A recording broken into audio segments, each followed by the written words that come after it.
Buenos dias, Gunners Collective TV. Back at it, you already know. Like a torta with some bad habits. Bye up, bye up. In a menudo style and direct fashion, we're going to get straight to the content of the day. But before we do, let's get to this intro. Let's go.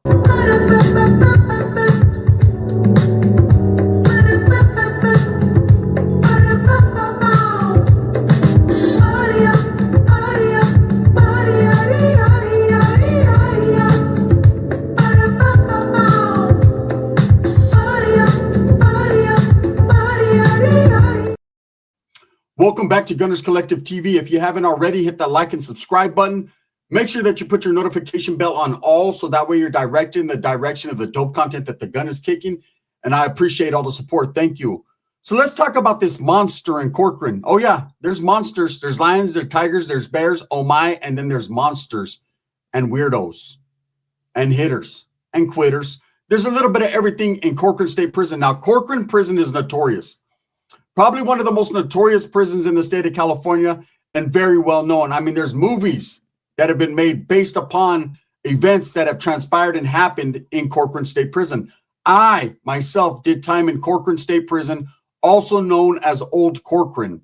And the reason it's known as Old Corcoran is they built another Corcoran, right? SADF, which is considered to be New Corcoran. So, of course, Corcoran got the name Old Corcoran, but it's one of the older prisons in California. And at one point in time was one of the most dangerous. Now, that doesn't mean it stopped being dangerous. Every California prison yard, whether it be level 1 to level 4, is a dangerous situation to be in, right? And there's a lot of different people from a lot of different backgrounds, from a lot of different groups or gangs or affiliations or organizations that function and frequent these prison yards. They're very interchangeable. They can send you anywhere, anytime. I myself did time at Corcoran. That's where I was sent after I got off in Jamestown, when I was an active gang member, because I realized upon getting to Jamestown that it was a place Norteños were not allowed to stay. Who was not allowing us to stay? Ourselves. Just like any other group, we governed ourselves, and our politics at that particular time deemed that prison yard no good. So, of course, I went to R&R. I did what I had to do, got into a little scuffleupagus, and got the fuck up on, right? Got out of there, went to the wheel, went to ICC committee. They transpacked me and endorsed me to Corcoran State Prison and hiked my points up. And that's just how that went. It was a lovely yard when I was there. There was some good, solid individuals, good homeboys. Again, I was active. I was functioning. I was within the COC. I was doing what I had to do as a Norteño to maintain, I guess, my status or whatever I thought I was at that particular time. I never had really no problems at Corcoran. I got involved in one incident. You know, I was asked to raise my hand for the household. I immediately did that. I did what I had to do, and then, of course, did my whole time and got the fuck on. I actually paroled from administrative segregation in Corcoran State Prison without getting validated. I got very lucky. Now, most high-powered gang members that are really putting in work eventually at that time were getting validated. You know, they were giving you a validation packet for whatever, sending it to Sacramento. They were stamping it. Next thing you know, you were on the one-way smoking to the Corcoran Shoe, to Tehachapi, to wherever they were going to send you, or Pelican Bay ultimately. So there's people of all elements. Well, I have a homeboy that's there on the non-conforming yard, right? Basically, it's what you would consider an S&Y yard. He's someone I've done time with in the past. He's a good, solid dude who I felt, you know, was removed from the Norteño movement for, I thought it was unjust. Okay, without putting his story out there, I will eventually one of these days when he gives me the green light to do that. But let's just say that there was some tricky shit going on the streets that affected his, you know, it was very diverse. It was a very diverse thing that was happening out there on the streets. And the adversity of that being diverse fucked up his career, and he was removed. And so he ended up on this yard, and he's doing time. He's doing all day on this yard in Corcoran amongst a monster. Okay, now, I know you guys recall and remember the Gabriel Fernandez story about the young 8-year-old kid who was unspeakable acts happened to him over almost a year-long period, right? 9 months to a year-long period. The mother, Pearl Fernandez, as well as her boyfriend, Israel, or excuse me, his name is Isaro Aguirre, took their frustrations, their whatever, right? Whatever they had going on in that household, they took it out on this young child. And it made world news. It was a big deal, man. There's a Netflix special on it that I can't even watch because of how graphic it is and because of what I've seen and what I know they have done or they did to that kid. Now, ultimately, the guy was given the death penalty, Isaro. And he is now on that same yard in Corcoran prison with my boy. So we're going to get down to the tiki-tacks, the brass tacks of how exactly he's functioning during his time, how he's allowed to walk a yard being that type of individual, and how so many weirdos are allowed to walk certain yards. Now, you say to yourself, trip out, you say to yourself, and you've watched these movies and heard these stories about ex-convicts tell you that, oh man, these guys get whacked and they're not allowed to walk yards and everyone's on them. And there is some truth to that, 100%. But there's also some lies to that. And I'm going to break it down to you exactly what time it is and exactly the incident that just happened the other day that involved Isaro Aguirre, right? According to what my homeboy told me, and I believe facts. So this guy was given the death penalty. His old lady at the time, the mother of Gabriel, because he was just a boyfriend. And this is why I express to you women, stop bringing all these different men around your kids. Okay, he might love you. He might be infatuated with you. You might believe it's love. You might be all twisted in love with this guy on some key sweat shit. He got you twisted, but that doesn't mean he feels the same way towards your children. And the same goes for a man bringing a different woman around your child all the time. Not only are you fucking the kid's head up, and it trips me out all the time. These women, they'll be with these guys or vice versa. And for 6, 7, 8 months, a year, a couple of years, and these kids get used to the program. Maybe the guy is a good guy. Maybe the woman is a good girl.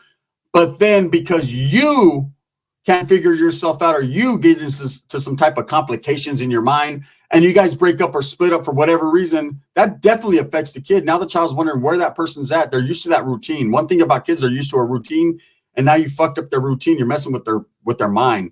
So if you're any type of a good parent, yes, parents got to live. Parents like relationships, and I understand that. I recognize it. That's why someone like myself keeps my woman life private. When I deal with women, I keep it private for my children because I've learned my lesson over the years. Man, you're going to be with the chick. You're just trying to hit it. She's not going to stick around. You don't want her to stick around. So why bring her into your kids' lives? Anyways, in Pearl Fernandez's case, she brought this dude around her child. And this guy, for whatever reason, took all his frustrations and all his hatred out. And anytime they argued and whatever on her child. And instead of being a good mother and protecting, she started to participate. She started to participate to a certain level that was horrendous. They became monsters in that household, what they did to that kid, right? And I'm not here to dwell on the details or the facts. You could watch it on Netflix. You could watch it on YouTube. Many people have done stories on it. I've done stories on it in the past, and I don't want to keep going that route. But I will say this. That dude, Isaro, caught the death penalty, and Pearl Fernandez, of course, is housed in a women's facility. I know she just went up last year in May to try to get resentenced, to try to overturn a few things, and she was shot down. Good. She deserves to be where she's at. In fact, she deserves even more than that, but I'm not here to impress violence upon anyone or put that in your mind. She's had plenty of hardships. There's been stories put out there of women. My tia did time with that woman. Okay, my aunt, rest in peace, did time and told me stories of how that woman is spit on, how she is beat up, how she is constantly ridiculed for what she's done. And that's to be expected. These people are not looked at as being high on the pecking order in prison. They are definitely going to be treated accordingly. Okay, so Isaro is not.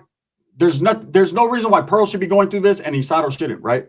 And he has went through a few hardships. Ultimately, he's on a Corcoran yard, what is considered an SNY yard at this point in time, right? I know they're getting rid of all the SNY yards, but they still have level 4 SNY yards in the state of California. That's a fact. They might label it a non-designated yard. They might put some extra fucking crema on the taco and try to change the name. But at the end of the day, there are level 4 yards with these guys that are pretty much high control level 4, pretty much supermax type guys that can't go anywhere else, that really need protection. They really have a sensitive need. This is the yard that guy's on. This is also a yard that my homeboy ended up being on for whatever reason. Okay. His situation is he kept doing pegada after pegada, getting involved. They wanted him to be a part of a PC gang. He chose not to be that part. He got jumped on. He jumped back and forth, jump. He ultimately ends up over there. Okay, he can't go too many other places because everywhere he goes, he has static and beef with these PC gangs. You know, the gangs like the Green Lighters, the 2-5ers, the Independent Riders, the Northern Riders, and all these different groups, no matter what title they put on it, are considered PC gangs, however you want to put it, right? Me, I don't consider them PC gangs. I consider them gangs, non-active, non-conforming gangs that just decided to, they have an agenda. They're doing their thing. I can't really give you too many details because I don't know. One thing I know for sure is, you know, they're right there in that same category with the GBGs and all that. They're all the same. You know, there's no difference. They're all out there fighting or defending their cause amongst each other on the yards. It's crazy. So anyways, he ends up over there with Isaro. So I talked to him the other day and I asked him, hey, what's up with that dude? Because he had told me a while back, and I dropped a video on it, man, did quite well, that dude got touched up. He was actually a tier tender, a porter. He got snatched up. And I was like, why are they allowing him to have these type of jobs? Why are they allowing this guy to walk around after what he's done? And he's convicted. There is no he said, she said. There is no maybe he did it, maybe he didn't do it. This man did that. This man did that. That's why he was given the death penalty. But ultimately, in the state of California, death penalties are pretty much non-existent. So what's happening now is, because there is no death row in San Quentin, these guys were shipped to different facilities. So you got guys that have death penalty cases. They are sentenced to death, but they are on yards without death row. And that's just the way it's worked out right now because of the governor and because of, you know, the liberal people in the state of California that are against the death penalty, which I'm not really for it or against it. I'm kind of in the middle. It just is what it is. I think it should be case by case, but I don't want to get into all that. Anyways, this guy is over there chilling. So I asked my boy, well, what's up, bro? How can you function amongst that monster? He said, well, he's not in my building. I said, yeah, well, that don't mean nothing. He goes to yard. He said, this guy never comes to yard. Very rarely does he come to yard. And when he does, there's always people saying they're going to do this or do that, but no one ever does anything. And that leads me to the story. Okay. Something happened to him the other day. It is what it is. He's actually in the hole right now. So this guy being allowed to walk around, I'm not surprised. Okay. A lot of these guys that are on these yards, these sensitive needs yards or these other sites, you know, you think automatically, man, hey, they're all PCs, they're rats, they're this, they're that. But that's not the truth. The truth is there's dudes from different backgrounds. There's different reasons why they're placed on these yards.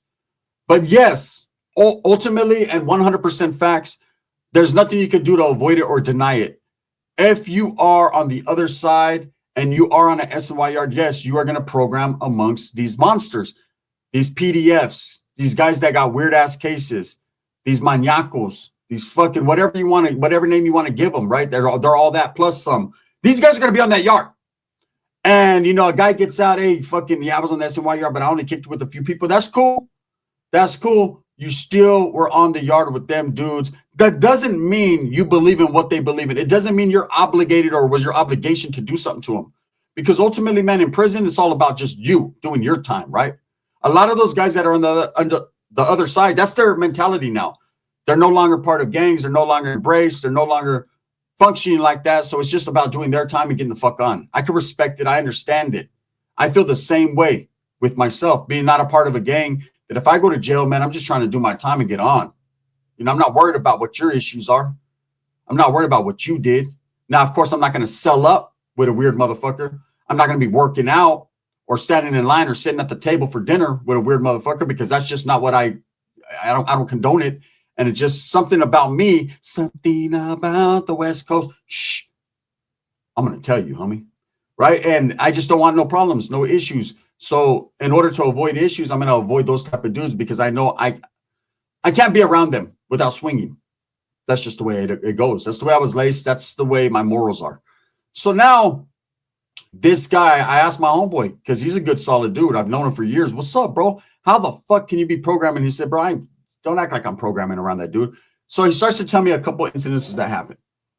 So, because I'm like, so everyone's just letting this dude walk around. They're just not tripping off of him, even though he did that to that kid. And there's dudes probably on that yard with with worst cases. I know it's hard to imagine something worse than what happened to Gabriel, but there are dudes that got bad shit going on, right? And he told me, he was like, man, there's some weird motherfuckers over here, bro. I try to just distance myself. He goes, but here, ultimately, this is what it is. I said, well, you're a lifer, bro. It's not like you're getting out. You know, you do have some action somewhere down the road, but as of right now, you're fucking in limbo waiting for, you know, he's waiting to get a new trial and all that. He's probably going to get shot down and shot down and shot down. It's what it is. It's part of his program. He's conformed to understanding that that's where he's going to be, right? And so he tells me, he said, yeah, man, you know, remember I told you about him being a porter and getting snatched up and getting beat up? I said, yeah. He said, man, what had happened was they have a group over there, a gang. They're called the 2-5ers. Okay, so let me give you a little bit of back history on the 2-5ers. The 2-5ers are a protective custody gang, also known as pesetas or quarter pieces, right? That are predominantly from Southern California. They are a group that was formed decades ago in defense of what they feel are the active Southsiders and the organization from Southern California, right? So a lot of these guys were Southsiders at one point in time. They were part of Vaudeville's gangs. So they have that mentality, and they found themselves on the other side or ostracized from their gangs for whatever reason. They came together for self-preservation and protection, and they formed a gang called the 2-5ers, which, of course, is a play off a quarter piece, a peseta. In Mexican, in the Spanish language, in Mexico, a peseta is a quarter piece. So 2-5, you guys figure it out, right? Anyways, these guys are pretty deep on this yard. You'll find a lot of the 2-5ers function on the S&Y yards, which is a tricky situation with them doing these non-designated yards, integrated yards, because what you do is you have these guys who are part of this dropout gang having to be housed and placed on yards with active Southsiders. It's never going to work out. There's too much spilled blood, right?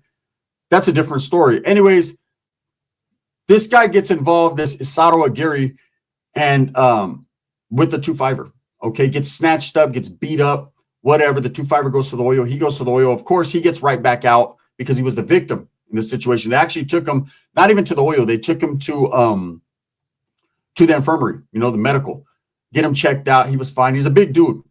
Comes back to the yard. And so now what happens? So now they moved him from that yard for a quick minute to another yard, right? Or my homeboy figured they moved him to another yard. What comes out that he was in the oil for a little while, right?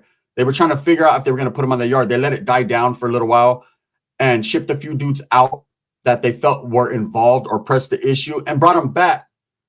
Well, what happens is, one thing about those PC gangs is when you fuck with them, they're pretty deep on the other side. They're going to stay on you, right? So, of course, a couple of days ago, according to what my boy just told me, a dude pulls up from a different yard. He's a 2-5er, and he's on him, right? He's on him, and Isato actually gets off first, if you can believe that, right? Sees it coming, catches dude, gets jumped on. Now he's in the oil, right? Now, according to my boy, you know, this guy, you would think a lot of people would fuck with him, but no one ever says anything. There's people that whisper and talk about hurting this guy. They talk about, you know, he's not welcomed, or he can't do this, or he can't do that, but no one's doing a damn thing. These 2-5ers are not tripping on him because of his case. They just try to press up on him for some funds, I guess, right? And that's what a lot of these gangs do that are on the other side, man. They, you know, don't get it twisted. They will whack a fucking PDF. They will whack these fucking weirdos, you know, just based on, but they're going to try to squeeze a lemon. They're going to try to get something out of them first. They're not just going to roll them up off the yard. Like, if you get these PDFs or these weirdos that go to the GP, the main line, they're going to get whacked just based on their charges. They're not going to be able to function. Nobody wants their money. Their money's no good there.